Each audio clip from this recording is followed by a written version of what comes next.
നിറപുത്തിരി ചടങ്ങുകൾക്കായി ശബരിമല സന്നിധാനത്ത് നട തുറന്നിരിക്കുകയാണ്. കൂടുതൽ വിവരങ്ങളുമായി സുധീഷ് ഗോപാൽ ചേർന്നുണ്ട്. സുധീഷ്, എന്തായാലും ഭക്തി നിർഭരമായ ചടങ്ങുകൾക്ക് തുടക്കം കുറിക്കാൻ ഏതാനും നിമിഷങ്ങൾ മാത്രം ബാക്കിയാവുകയാണ്. അതിന് മുന്നോടിയായി ഇപ്പോൾ നട തുറന്നിരിക്കുന്നു. എങ്ങനെയാണ് ഭക്തജന തിരക്ക് ഉള്ളത്? എന്താണ് മറ്റു വിവരങ്ങൾ?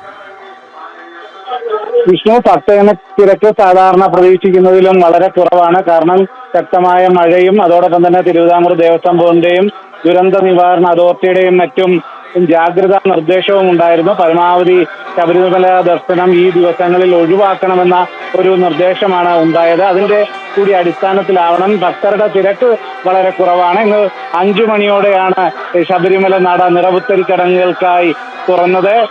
തന്ത്രി മഹേഷ് മോഹനരുടെ സാന്നിധ്യത്തിലാണ് മേൽശാന്തി പ്രശാന്ത് ഇ.ഡി.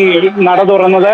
ആ നട തുറക്കുന്ന സമയത്ത് നടയ്ക്ക് മുന്നിൽ നിറയെ ഭക്തരുണ്ടായിരുന്നു. എന്നാൽ മറ്റ് ക്യൂവുകളൊന്നും തന്നെ ഇപ്പോൾ കാര്യമായി ഇല്ല എന്ന് തന്നെ നമുക്ക് പറയാം. പമ്പയിലും വലിയ തിരക്കൊന്നും തന്നെ ഇല്ല. വാഹനങ്ങൾ വളരെ കുറവായിരുന്നു.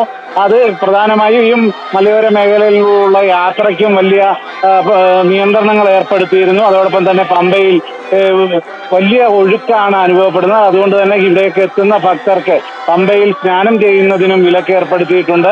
ആ രീതിയിൽ കർശന നിയന്ത്രണങ്ങളുടെ നടുവിലാണ് ഇന്ന് ശബരിമല നട തുറന്നത് എന്നതാണ് ഏറ്റവും എടുത്തു പറയേണ്ട കാര്യം. ഇന്ന് ദീപാരാധനയിൽ അടക്കമുള്ള ചടങ്ങുകളില്ല. ഹരിവരാസനം മാത്രമാണ് ഇനിയും പ്രധാനമായുള്ള ഒരു ചടങ്ങ്. നാളെയാണ് നിറപുത്തരി പൂജകൾ രാവിലെ 6:30 ആരംഭിക്കും എന്നതാണ് മനസ്സിലാക്കുന്നത്. നിറപുത്തരി ചടങ്ങുകൾക്കായാണ് ഇപ്പോൾ ശബരിമല നട തുറന്നിരിക്കുന്നത്. അതിനുവേണ്ട ക്രമീകരണങ്ങളും ഒരുക്കങ്ങളും എല്ലാം തന്നെ പൂർത്തിയായിട്ടുണ്ട് എന്നതാണ് നമുക്ക് മനസ്സിലാക്കാൻ കഴിയുന്നത്. ഇന്ന് രാത്രിയോടുകൂടി പക്ഷേ കൂടുതൽ ഭക്തർ ഇതിലേക്ക് എത്താനുള്ള സാധ്യതയുണ്ട്. ഇപ്പോഴും സന്നിധാനത്ത് മഴ പെയ്യുന്നുണ്ട് എന്നതും ഇതിന്റെ കൂടെ ചേർത്ത് പറയേണ്ട ഒരു കാര്യമാണ് വിഷ്ണു. ശരി, നിറപുത്തരി ചടങ്ങുകൾക്കായി ശബരിമല നട തുറന്നിരിക്കുകയാണ്. സുധീഷ് ഗോപാലാണ് വിശദമായ വിവരങ്ങൾ നൽകിയത്.